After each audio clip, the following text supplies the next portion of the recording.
ધોરણ 12 કોમર્સ વિષય એકાઉન્ટ પ્રકરણ 7 ભાગીદારી પેઢીનું વિસર્જન. અગાઉના પીરિયડની અંદર આપણે દાખલા નંબર 6ના 1 થી 4 વ્યવહારો કરી ચૂક્યા હતા, બરાબર. હવે આપણે દાખલા નંબર 6ના આગળના વ્યવહારો કરીએ, બરાબર. પહેલાં હું આમનું ફોર્મેટ સુધી કાઢું.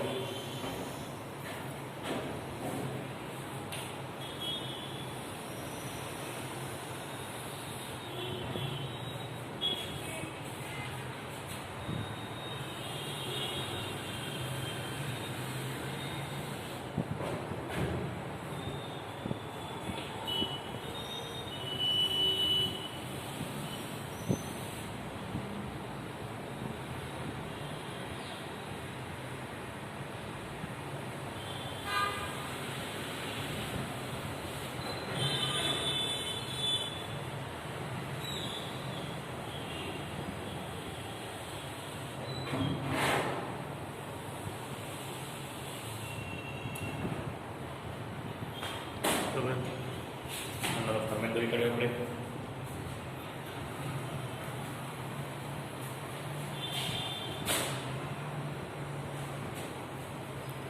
હવે મારા ખ્યાલ મુજબ તમને હવે આગળ મિલકતોના ખાતા બંધ કરવાનું આવડી ચૂકી છે, બરાબર. બી વધારે કાંઈ મારે સૂચના આપવાની જરૂર છે નહીં.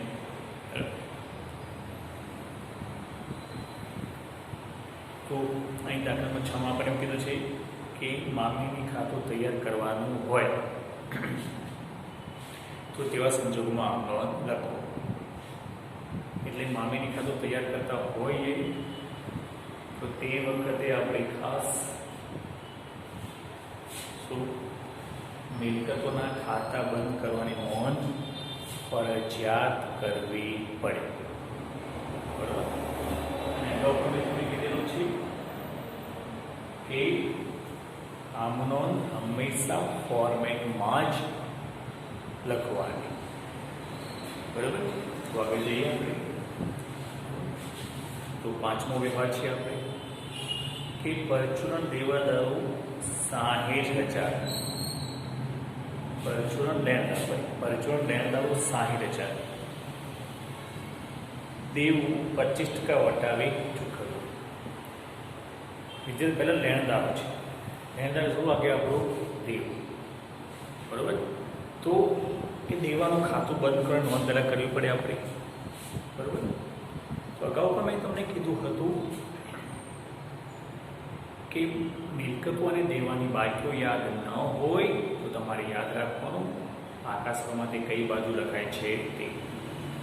બીજા શબ્દોમાં હજી કહું કે મિલકતોની હંમેશા ઉધાર બાકી હોય અને દેવાની જમા બાકી હોય. તો લેણદાર શું કહેવાય? આપણું દેવું કહેવાય. તો એની કઈ બાકી હોય? જમા બાકી. તો એને કરી દેવાની ઉધાર, બરોબર. તો પહેલાં આપણે લેણદારનું ખાતું બંધ કરી દઈએ.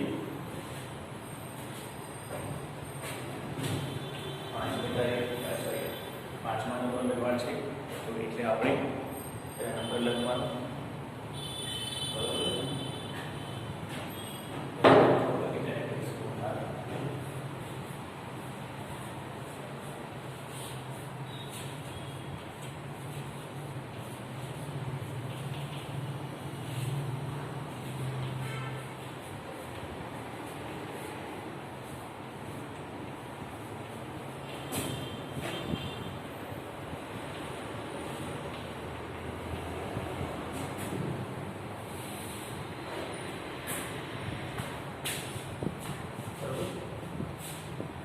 બાબત લખી નાખો.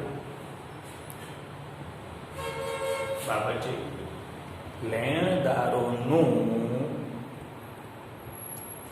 ખાતું બંધ કરી મામીની ખાતે લઈ ગયા તેના. શું? લેણદારોનું ખાતું બંધ કરી મામીની ખાતે લઈ ગયા તેના, બરાબર. ચોપડી કિંમત 60,000 છે. હવે જો વિદ્યાર્થીઓ હવે આપણને શું કીધું છે કે દેવું 25% વટાવે ચૂકવ્યું. સમજો, લેણદારોને ચૂકવ્યું નથી કીધું આપણને, કે લેણદારોને ચૂકવ્યા. શું કીધું છે? દેવ. તો બંને વસ્તુ એક જ થાય છે, કન્ફ્યુઝ નહીં થઈ જતા. તો આપણે દેવું 25% વટાવે ચૂકવ્યું છે. વટાવે એટલે શું? કે 25% ઓછી કિંમતે ચૂકવ્યું છે. 25% ઓછી કિંમતે ચૂકવ્યું છે. આપણે ચૂકવીએ છીએ તો રોકડ કે બેંક જાય છે. તો આપણે લેણદારો ખાતે ઉધાર નહીં કરીએ, પરંતુ મામીની ખાતે ઉધાર કરવાનો. કારણ કે લેણદારનું ખાતું એકવાર ચોપડે બંધ થયું પછી બીજી વાર તે ખોલવામાં આવતું નથી. બરોબર? માટે આપણે શું કરીશું? મામીની ખાતે ઉધાર કરીશું. 25% વટાવે. 25% વટાવતો કોની પર? 60,000 ઉપર જ. બરોબર? તો 60,000ના 25% કરીએ તો કેટલા આવે? 15,000. બરોબર? તો એમાંથી 60,000માંથી 15,000 બાદ કરી દેવાના. તો કેટલા આવશે? 45,000. તો રકમમાં શું લખીશું આપણે? 45,000. બરોબર? તો બાબત આમ લખીએ આપણે.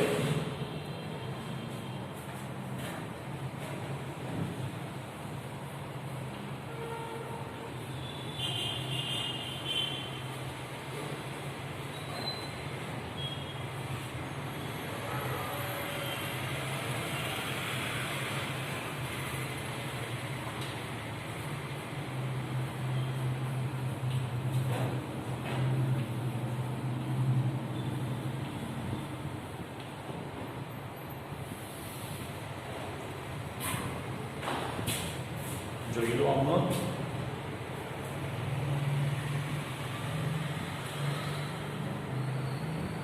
બાબચે લખો. બાબચેમાં લખો દેવું 25% વટાવે ચૂકવ્યું તેના. જોઈ લો એકવાર આમાં ખાસ.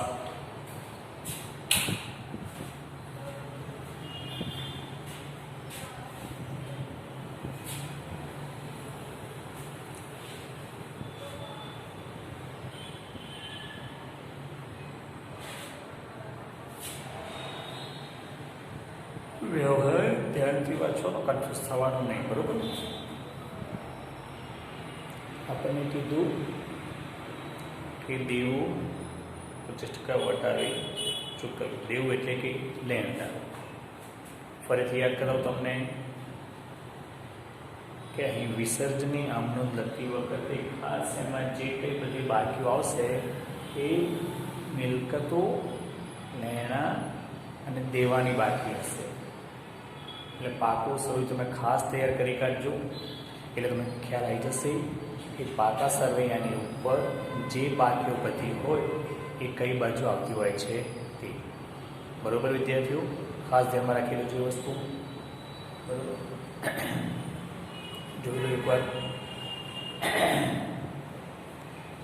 લેણદારો, પરચુર મિલકત. સૌથી પહેલાં ફરીથી યાદ રાખી લો કે મિલકતોના ખાતા બંધ કરવાના અને પછી જે તેની સૂચના આપી હોય તે પ્રમાણે કામ કરવાનું. બરોબર?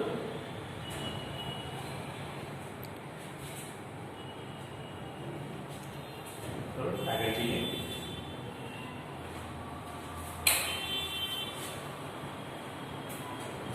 શું કીધું છે આગળ? છઠ્ઠો ચોપડે નહીં નોંધાયેલ કરવેરા 5,000 ચૂકવે. ચોપડે નહીં નોંધાયેલ કરવેરા.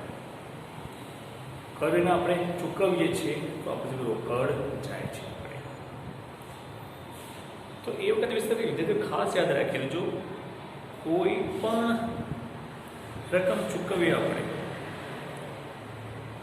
ચોપડે ના નોંધેલ હોય ને એ રકમો ચૂકવાય કે દેવું ચૂકવાય તો એ વખતે હંમેશા આપણે મામીની ખાતું ઉધાર કરવા. શું કયું ખાતું ઉધાર કરીશું? આપણે મામીની ખાતું. અને તમને ખબર છે રોકડ જાય એટલે રોકડ કે બેંક ખાતું આપણે જમા કરીએ છીએ. બરાબર? તો આપણે 6 નંબરનો વ્યવહાર આવ્યા આપણે લખીશું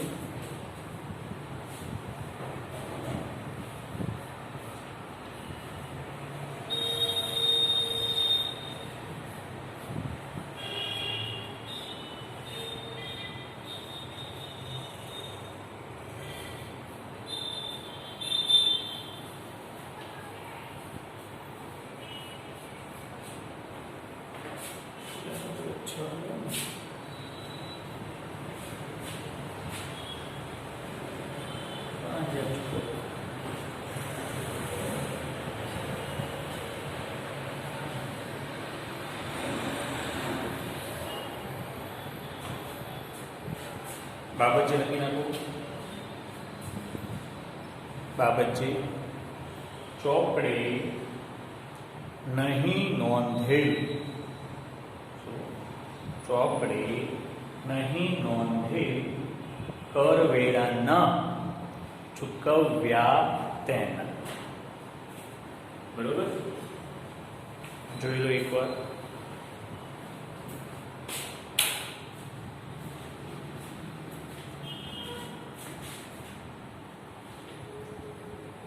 બરોબર? 6 વ્યવહારો.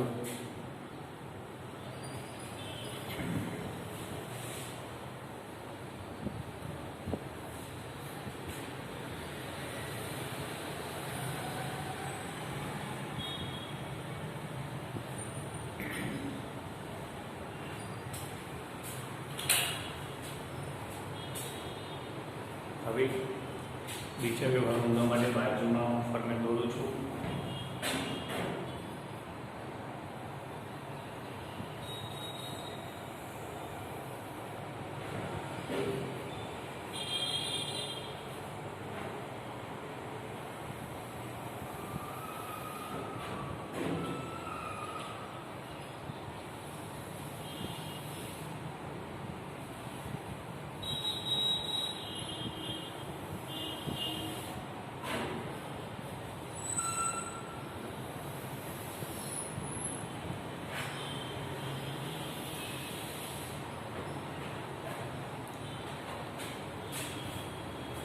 બરોબર? આપણે લખીએ. 6 વ્યવહાર જોઈ ચૂક્યા આપણે. 7મો વ્યવહાર. 7મો વ્યવહાર શું છે? વિસર્જન ખર્ચ 5000 ચૂકવ્યો. વિસર્જન ખર્ચ ચૂકવ્યો. બરોબર? તો અહીં આપણે વિસર્જન ખર્ચ ખાતે ઉધાર નહીં લખવાનું, પણ મામીની ખાતું બનાવીએ છીએ એટલે શું લખીશું? મામીની ખાતે ઉધાર. યાદ રાખજો વિદ્યાર્થીઓ ખાસ. અહીં સ્પષ્ટ ઉપર દાખલામાં સૂચના આપી હોય કે મામીની ખાતું તૈયાર કરાય છે તો અહીં આગળ જ્યાં ખર્ચ ચૂકવાય તે મામીની ખાતે લખવાનું. બરોબર? તો અહીં લખીશું કે ચૂકવે 5000. 7મો વ્યવહાર છે.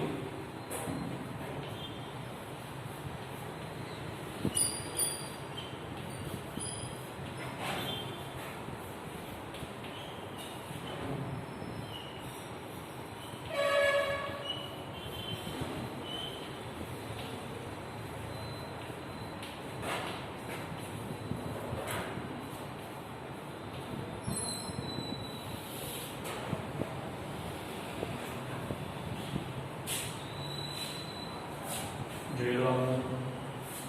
બાજે લખો. બાબતજે વિસર્જન ખર્ચના વિસર્જન ખર્ચના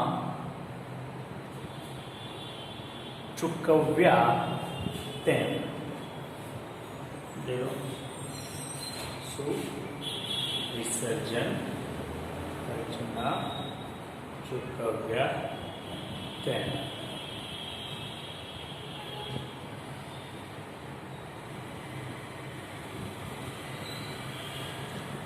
બરોબર?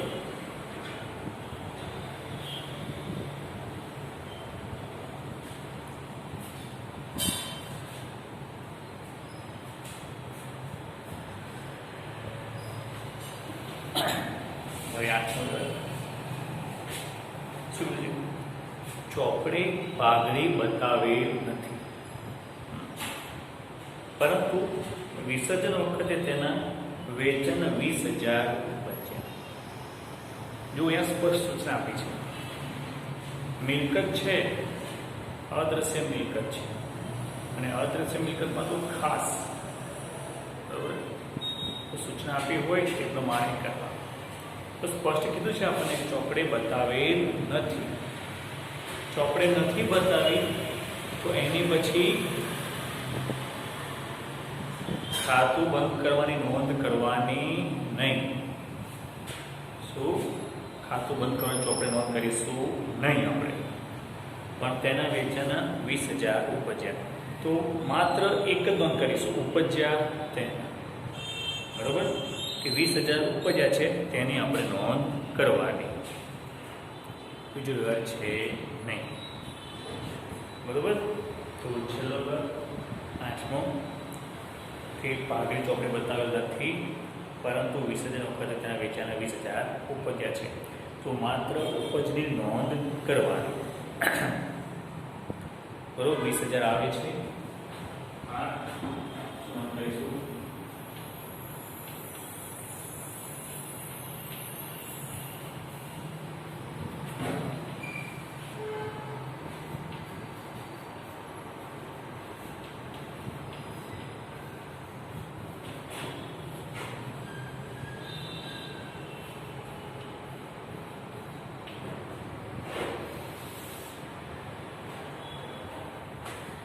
જોઈ લો હમણાં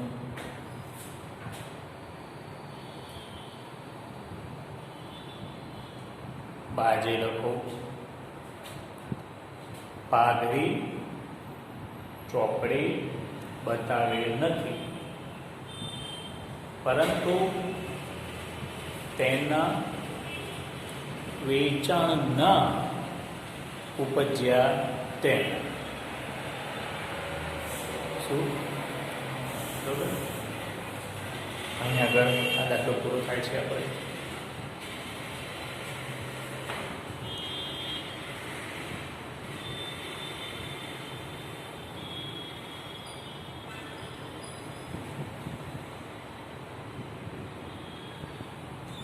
જોઈ લો.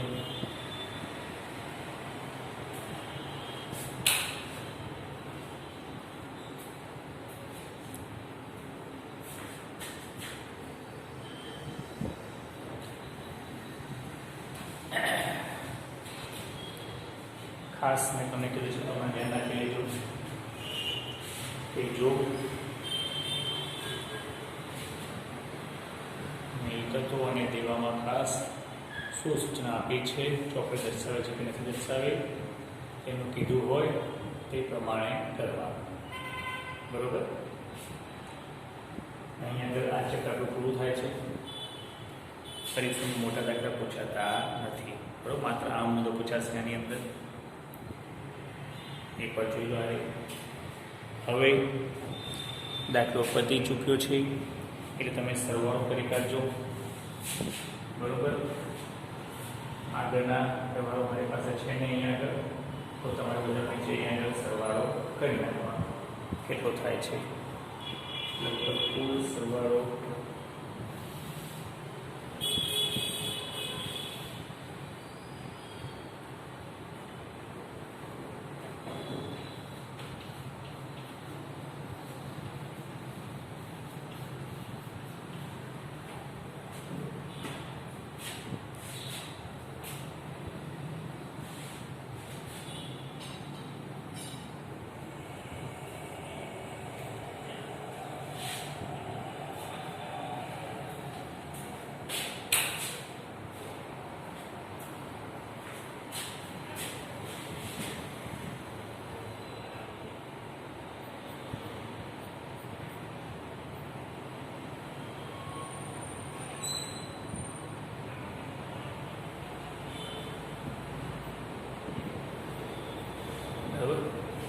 તમારો હોમવર્ક છે.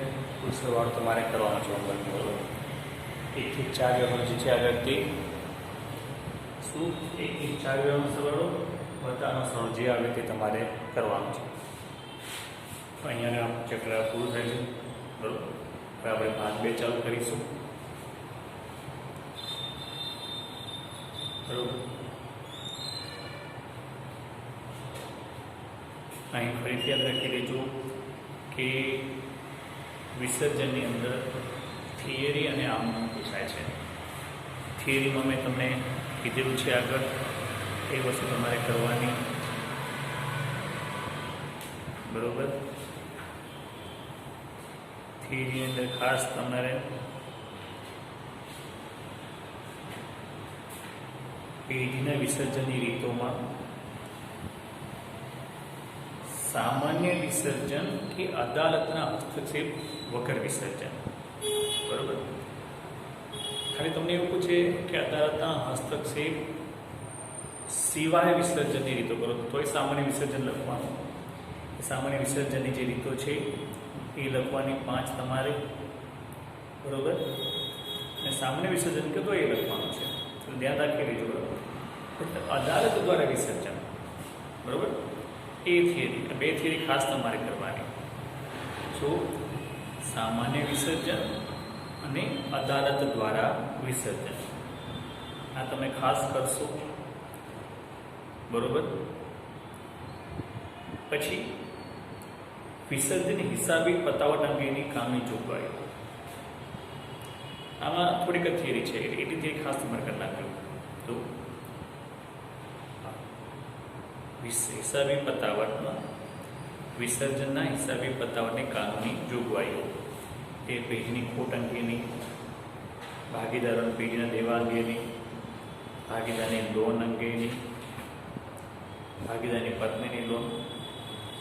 ખાસ આ ભાગીદારની પત્નીની લોન વિશે ખાસ ધ્યાનમાં રાખીએ. જો આ વિકલ્પમાં પૂછાઈ શકે છે કે ભાગીદારે પત્નીએ સ્ત્રી ધનમાંથી લોન આપી હોય તો તે ક્યારે ચૂકવાય.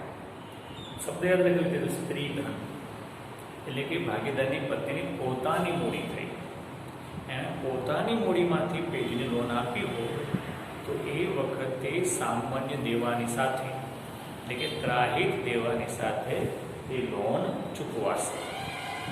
બરોબર. ખ્યાલ આવ્યો વિદ્યાર્થીઓ? ખાસ યાદ રાખી લેજો આ વસ્તુ. અને બીજી વસ્તુ ખાસ, પેઢીના મિલકતની ઉપજની વહેંચણીને આ તબક્કા યાદ રાખવાના છે. આ અલગથી પણ પૂછાઈ શકે. 3 માર્કમાં કે 4 માર્કમાં અલગથી પણ પૂછાઈ શકે. એટલે વસ્તુ ખાસ ધ્યાનમાં રાખવાની. બરોબર. ને વિસર્જનની સામાન્ય વિધિની પ્રક્રિયા આટલી થિયરી ખાસ કરવાની છે. પરીક્ષામાં થિયરી અને આમ એક મોટે ભાગે થિયરી પૂછાય છે અને એક આમમાં પૂછાય છે. બરોબર. સરળતાથી કરી કરજો. બરોબર. આજે આપણે આટલું રાખીએ છીએ. હવે અગાઉની પેઢીની અંદર આપણે ભાગ 2 ની અંદર પહેલું ચેપ્ટર ચાલુ કરીશું.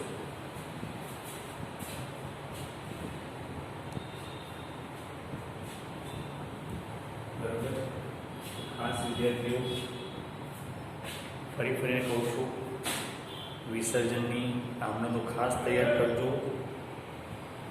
તો વિસર્જનની આમનો તો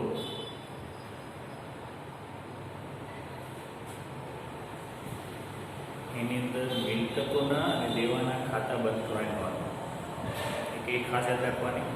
પછી વિસર્જન ખર્ચ ચૂકવવાની જવાબદારી ભાગીદાર સ્વીકારે છે તે નિયમ. શું? વિસર્જન ખર્ચ ચૂકવવાની જવાબદારી ભાગીદાર સ્વીકારે છે તેની અમલ કરવાની. બરાબર. અને ભાગીદારની પત્નીની લોન ચૂકવવાનું ભાગીદાર સ્વીકારે છે તેની અમલ. બરાબર. અને છેલ્લે મિલકતોની ઉપજની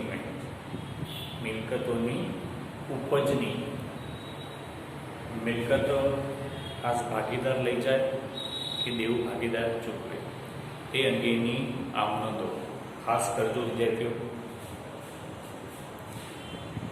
બરાબર.